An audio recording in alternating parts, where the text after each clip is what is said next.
The first surfboards were created by the ancient Hawaiians. To them, it was a spiritual ritual they would perform daily.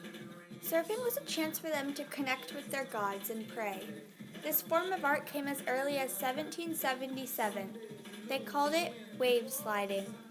First boards came from driftwood and were flat with square tails. To be able to surf meant you were strong and very athletic. If the waves weren't rideable, then the surfers would pray to their gods to make them better. Over time, the surfboard went from solid wood to fiberglass and then to polyurethane.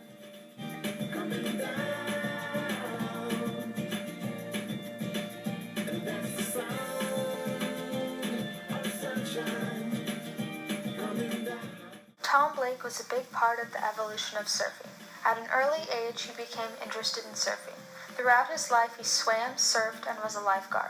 Later on, in 1931, he discovered hollowing out boards would not only make them easier to ride, but make them easier to handle. This was a big step in the growth of surfing. In 1928, Blake entered and won the Pacific Coast Surf Riding Championships, the first major American surfing contest in Hawaii. Blake became one of the first commercial board builders in 1932.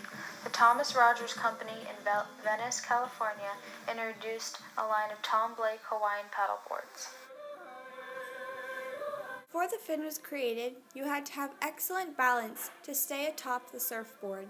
In 1935, Tom Blake had contributed yet another amazing factor to the surfing world: the fin. The fin acts as a keel underneath the board. It provides stability and allows the surfers to control the direction of the board by varying their weight.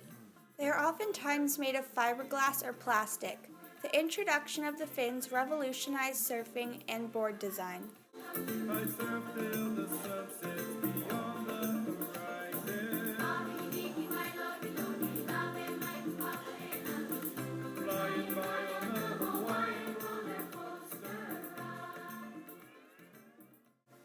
A decade later, the wood board era was over, and in came the foam board. By the 50s, shapers were using fiberglass to seal surfboards and replace wood cores with polyurethane foam. In result to this modernizing, the boards were much lighter and allowed surfers to expand what they could do on the board. Also, the surfboards could be made faster and they would float better.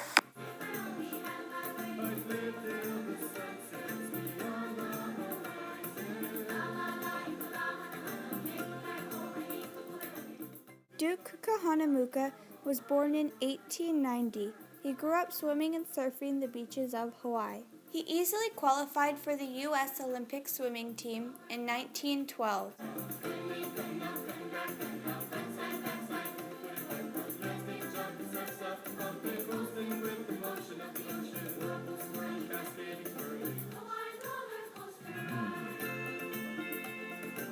He became a competitive swimmer, winning 5 Olympic gold medals.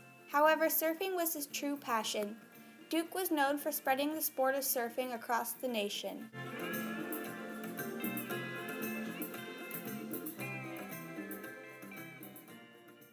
Eventually, he retired, but never stopped surfing.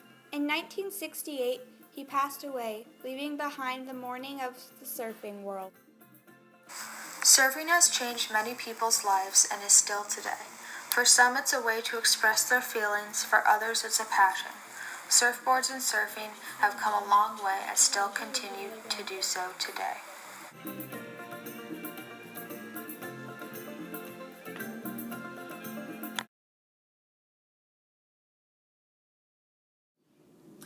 In the early 1970s, when I was a little kid, skateboarding was super popular. It was a brand new thing and everybody was doing it.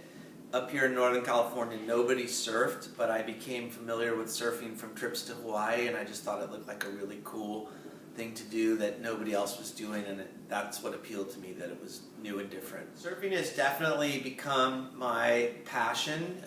It's my favorite thing. It definitely dominates a lot of my day-to-day thinking, and if you ask me at any given moment, it's where I want to be. The favorite part about surfing is that every single day, every time you surf, every wave, every moment is different from the next.